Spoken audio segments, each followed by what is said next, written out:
Feminist charlatan, more than I bargained then. I say I think women have cocks and that men look good in frocks, but I'll sell my arse on OnlyFans and claim that it's a feminist friend. But I've sold out to any who pay. That's the modern feminist charlatan's way. I'm a feminist where men go first. You see that I'm the worst. No wonder I am so bitter. My feminism made life shitter. I wanted to sell out every girl for the magic of a man in her space. I wanted to make every last woman feel that I'm just a fucking disgrace.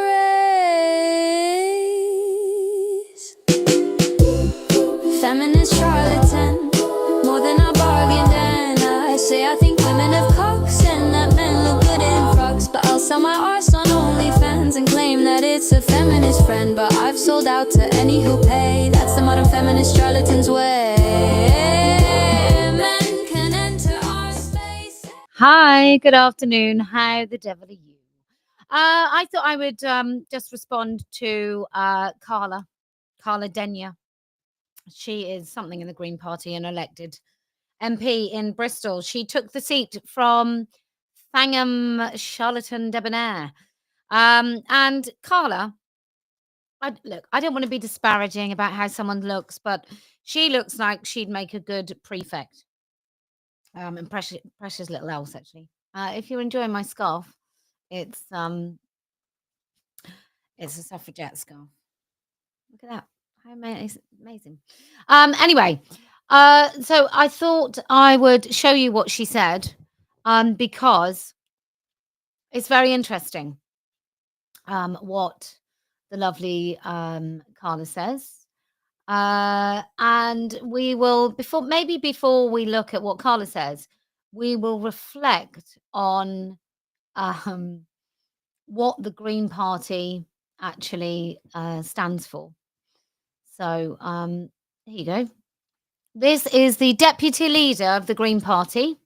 So let's just remember about him, because he's a very special man. And I think it's important when we look at what's happening in Iran, we remember that the leftists joined with the Islamists, or rather the communists joined with the Muslims, and they produced a country that has been under a despicable, disgusting, violent regime, particularly women-hating, violent regime. And it's all because of this. And do remember when you watch this, that this man has an invisible wife. So she wears a burqa. Palestine will be free! Yes. 3 years ago, we started this campaign. I started alone, and Allah sent His angels to come and assist me. For the community of Hales and Gibson, who are fed up of being let down by the Labour Council, who are being fed up of being taken for granted, who have been fed up of being taken for granted, who have been fed up of being neglected by this rotten council, who are fed up. Look at the language you use in back off. Don't move us to the language. Just to say, when you're watching that, are you feeling particularly elated? Like, if you're a Green Party member, is this what you want? You want men who look like this, being the deputy leader of the party? Really? Like, what about him says save the whales? Hales and Gibson, this is a win for the people of Gaza who have been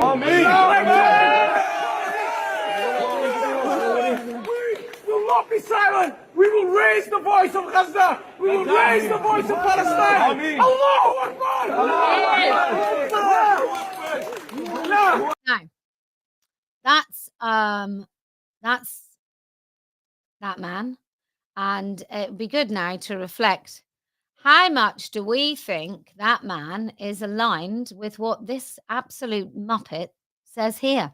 Mr. Speaker, I've heard from constituents who are worried that the updated guidance on relationship and sex education encourages but doesn't actually require primary schools to teach about same-sex relationships. So can the Secretary of 10-year-olds, 7-year-olds, 4-year-olds, 5-year-olds, what do they need to know to be taught, not accept, not by osmosis, not, if somebody's at school with same-sex parents, but this woman wants to force primary schools to teach it. Do we think that the man we just saw, Mothan Ali, do we think that that man is actually really on board with teaching primary school children about homosexual relationships? Is that do we think that that's a joined up party? So can the Secretary of State set out how she will ensure that all children learn in an age-appropriate way about a diverse range of relationships when this is left to schools' discretion, especially given that the charity Just Like Us, which is a terrible, terrible have a rainbow club in school charity, found that only 19% of LGBT parents say their child's school openly discusses diverse relationships. Mr. Speaker, the new guidance sets out inclusion for all children and recognising those relationships.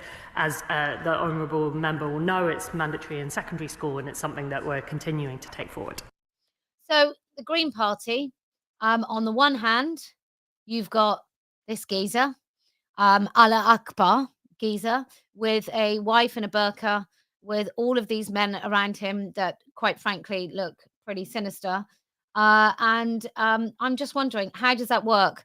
For me, I might get in trouble for this, but for me, I don't think that we should be bothering primary age children with adult relationships. I just don't think it's essential at all. I don't believe the lie that in order for children to recognize sexual abuse, they need to be taught about sex at primary age. I don't think they do. I think consent is one thing where you sort of teach children all sorts of behaviors that are polite and respect their own personal boundaries. But as far as forcing schools to teach about gay relationships or diverse relationships, I mean, I'm assuming she would think it was okay to teach polyamory to primary schools. I don't see however you fall on this debate, I don't see how someone like Mothan Ali would be okay with teaching 7-year-olds about gay relationships. And I just don't know why we're focused on it. I think they should learn about conception. I think children should be, for as long as humanly possible, free from having to think about sexuality at all. Most of them won't have gone through puberty. Most of them won't be gay.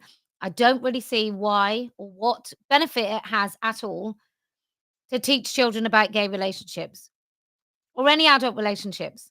Diverse families is one thing. Obviously, a lot of children might have parents with disabilities. They might have single parents. They might be adopted. They might be in care. And I think actually the best thing that school can do is a real leveler, that actually you come to school as an individual to learn, to abide by behavior, rules and regulations in a school, to learn, read, write, and arithmetic, to learn a bit of history, maybe to learn the history of Iran might be relevant right now, so we can all learn what we are diving straight into in this country.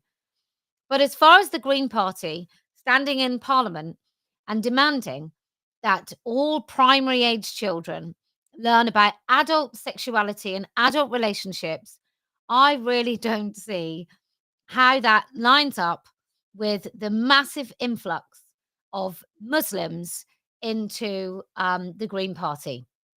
And look, if you know anything about Iran, if you know anything at all about what happened in the coup that happened in Iran, if you know anything about that at all, then you will see big red flags, red and green flags, if you like, when it comes to your party and when it comes to the Greens and the current influx of what some might call Islamists, what I would call Muslims, men trying to take over a political party and a political movement and make it about something that it's not.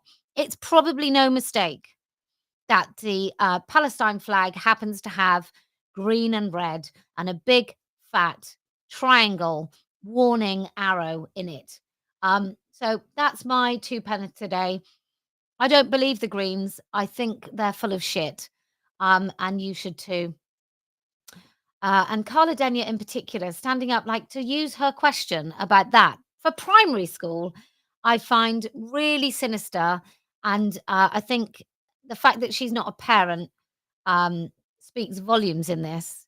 It's simply, it's not necessary for children to be learning about adult things at primary school. And when we talk about the charity called Just Like Us, they promote rainbow clubs in schools. They give out awards to schools for LGBT plus crap. They teach about gender identity. Their whole syllabus is totally laced with dishonesty. Like, you can be a girl if you're a boy, and you can be a boy if you're a girl. And all of these themes that I think are really damaging to children. And they just happen to tack on some other things so that schools adopt them wholeheartedly. Look, we're in a moment in this kind of activism where each and every one of you that cares about this at all is going to have to directly start talking to the people that are actually teaching this shit to your children. You're going to have to do it yourselves, because I don't know of any of the organizations that have been set up, professional organizations or MPs for that matter, that have said at all that they don't want fetishy men teaching children in schools, or fetishy men lining up to be chaperones when you ask for a female chaperone in hospital. I don't know any of them that are trying to get this sort of guidance out of schools where we no longer have to teach children adult things that I don't think they should be bothered with. It's not the same. Look, when my kids were at a primary school, there were 2 dads that picked up their child. I don't know whether they had a son or daughter, but they picked up their child. And that would have been something that if a child had raised a question in that classroom, that would have been answered in a really appropriate way. That, you know, some families have 2 dads, some families have 2 mums, some families have 1 mum. But to put that in as something that has to be taught, I find really, really unpalatable. And I don't trust it at all. I think it's sinister. I think it's just a whole thing about blurring the boundaries between adults and children. Children are not little adults. We're not in the Victorian age anymore.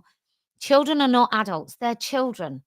They need to be given the space to just be kids and not be concerned about adult relationships and the things that adults should be worried about.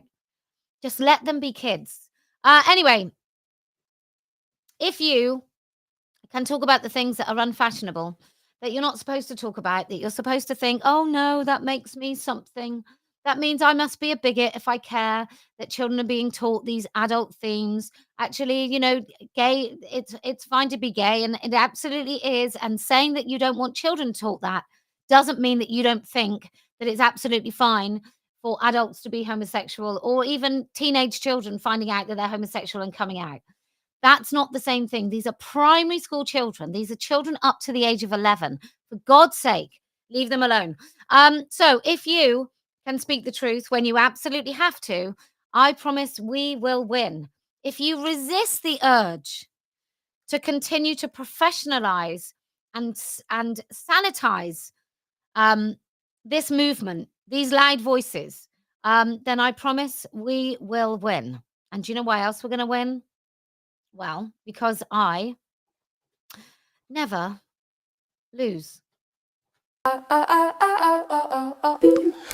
Feminist charlatan, more than I bargained then. I say I think women have cocks and that men look good in frocks, but I'll sell my arse on OnlyFans and claim that it's a feminist friend. But I've sold out to any who pay. That's the modern feminist charlatan's way.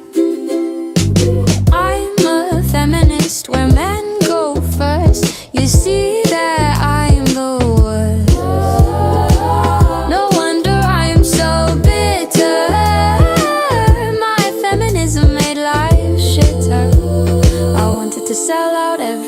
the magic of a man in her space. I wanted to make every last woman feel that I'm just a fucking disgrace.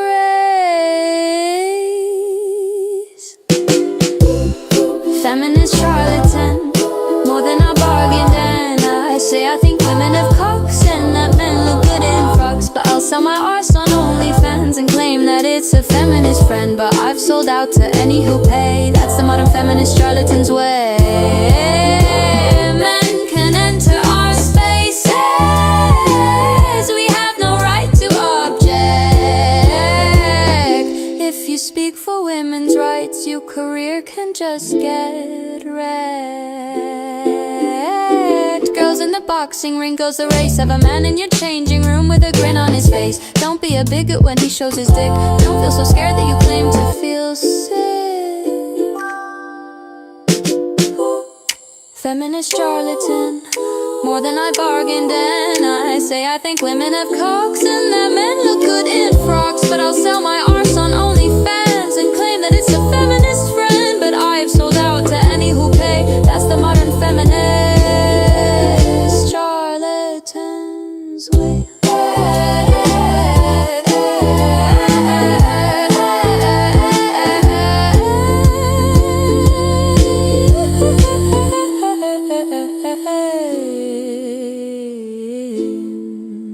Men can enter our spaces. We have no right to object.